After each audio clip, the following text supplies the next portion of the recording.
Olá, eu sou Rosiane Liberato e irei discorrer sobre o tema Direito Potestativo, uma perspectiva acerca do divórcio impositivo, sobre a orientação dos professores Pedro Henrique Oliveira e Laurentino Xavier da Silva. Bom, para falarmos sobre o divórcio impositivo, primeiro precisamos fazer um apanhado geral acerca do direito, o surgimento do direito desde os primórdios da humanidade. Desde os primórdios da humanidade, o homem tem passado por diversas mudanças e adaptações, e com o direito não poderia ser diferente. Povos como nômades e ágrafos precisavam viver em grupos e tiveram que criar suas próprias leis, chamadas de direito primitivo, posteriormente direito arcaico. As mudanças foram acontecendo conforme a vida em sociedade, surgindo o direito romano, o direito canônico, até a chegada do direito no Brasil.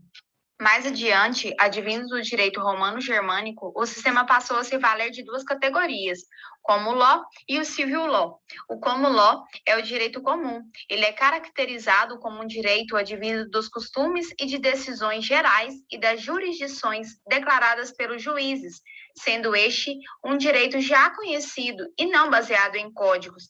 Por outro lado, temos o sistema civil law, que é a lei civil, que é caracterizado por ser a fonte da norma tradicionalmente exercida pelo poder legislativo. Atualmente, o sistema brasileiro utiliza-se do civil law. Comparado ao direito positivo, países que aderem ao sistema civil law é caracterizado como um país positivista, pois predomina a positivação do direito, sendo que o juiz não tem o poder de criar lei, e sim apenas aplicá-la à lei existente. Apesar de falarmos que o Brasil adota o sistema de civil law, podemos observar uma introdução do common law no nosso ordenamento jurídico. A reforma do judiciário ocorrida há 15 anos atrás, através da emenda constitucional número 45 de 2004, deixou vestígios para a adoção do sistema do direito comum, ao inserir súmula vinculante na Constituição Federal por meio do artigo 103-A. Cada sociedade possui uma cultura diferente e, com isso, consequentemente, gera alterações no ordenamento jurídico brasileiro.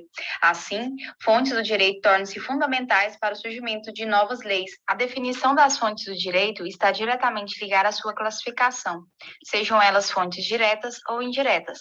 Por se tratar de manifestações normativas, as fontes são de origem das normas jurídicas, sendo essas estabelecidas por analogias, costumes ou princípios gerais do direito, como podemos observar na Lei de Introdução às Normas do Direito Brasileiro, em seu artigo 4º, que estabelece que, quando a lei for omissa, o juiz decidirá o caso de acordo com a analogia, os costumes e os princípios gerais do direito. As fontes são como uma engrenagem que serve para dar andamento no ordenamento jurídico, a fim de solucionar os conflitos existentes baseado em uma legislação. A teoria geral do direito é pura abstração. Uma norma é equiparada à outra com a mesma efetividade de seu conceito, em que tange outros ramos do direito. Também é vista como humanista. Acontecimentos que geram em torno de uma comunidade e, através de seus conflitos de interesses, chegam até os juristas, tornando-os jurisprudências e formando normas, relações e contextos diferentes. O direito potestativo é um ato unilateral, onde apenas uma pessoa exerce poder na esfera jurídica de outra, cabendo à parte aceitar a decisão sem qualquer tipo de contestação. Para Gonçalves, o ato jurídico é potestativo, isto é, o agente pode influir na esfera de interesses de terceiros, quer ele queira, quer não. Causando um alívio, em 1977, através da Emenda Constitucional número 9, surgiu a figura do divórcio no Brasil. Logo mais tarde, a Lei do Divórcio. Anterior à emenda constitucional, quem contraía os laços matrimoniais não poderia mais fazer a dissolução do casamento, perdurando a união até o falecimento de um dos cônjuges. Atualmente, existe 3 espécies de divórcio: o divórcio consensual, por via extrajudicial, o divórcio judicial, que é através de uma ação judicial, e o divórcio litigioso, que é quando ocorre aí um desacordo entre as partes. Em 2019, surgiu a figura do divórcio impositivo ou divórcio unilateral. através do provimento número 6, aprovado pela Corte Especial do Tribunal de Justiça do Pernambuco, no qual passou a aceitar o divórcio impositivo. Essa forma de decretação de divórcio serve para dar ao cônjuge a liberdade em desfazer a união com rapidez e sem a vontade ou a contestação da outra parte, bastando apenas ir até um cartório de registro civil. No mesmo contexto do provimento número 6 de 2019, a Corregedoria Geral de Justiça do Maranhão também aprovou a decretação do divórcio unilateral, através do provimento número 25, visando o desafogamento do sistema judiciário, bastando apenas uma das partes estar acompanhado por um advogado ou defensor público. É válido lembrar que essa categoria é apenas para casal que não possuírem filhos menores ou incapazes, e em um momento posterior irão fazer a partilha dos bens. Sabemos que o divórcio passou por uma longa trajetória até ser consolidado através da PEC do divórcio. O Conselho Nacional de Justiça não admite a decretação do divórcio impositivo, recomendando aos tribunais de justiça dos estados e do Distrito Federal a se abster de editar atos regulamentados à averbação de divórcio extrajudicial e ainda, se houver edição de atos nesse sentido, providenciar imediata revogação.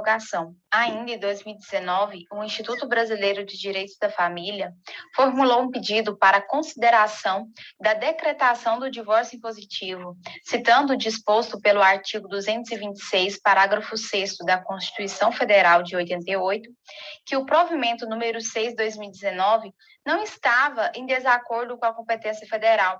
Porém, o pedido foi negado pelo ministro Humberto Matias, que manteve tal decisão que proíbe o divórcio impositivo em todo o país, alegando mais uma vez ser de competência legislativa alterar a lei.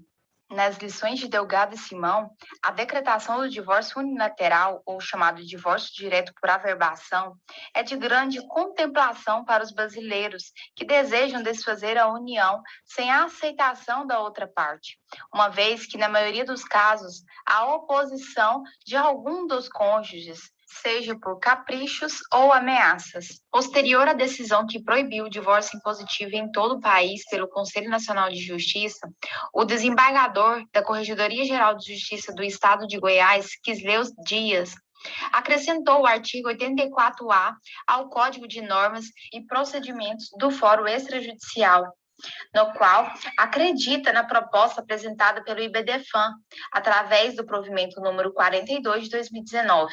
A medida serve para desjudicializar o processo de divórcio e ainda garantir a possibilidade do divórcio unilateral aos cônjuges que possuírem filhos incapazes e nascituros. Ainda em 2019, o senador Rodrigo Pacheco criou um projeto de lei número 3.457, com a finalidade de acrescentar o artigo 733-A no CPC. Neste sentido, o senador propôs acrescentar ao CPC esta modalidade de divórcio, já que há inúmeras críticas quanto à demora nos atos processuais. Na mesma linha de pensamento, o juiz substituto da Primeira Vara da Família de Águas Claras do Distrito Federal, em maio de 2020, decretou um divórcio sem a necessária anuência da outra parte. Para o magistrado, ficou expressamente clara a vontade da parte autora em não mais permanecer com o vínculo matrimonial com seu ex. Ainda ponderou o juiz que não teria motivos para esperar o término do processo para a decretação do divórcio e que é possível a concessão de tutela provisória, ainda que não esteja prevista no Código de Processo Civil de 2015. Como podemos observar ao longo deste estudo, o direito passou por diversas mudanças e adaptações desde os primórdios da humanidade.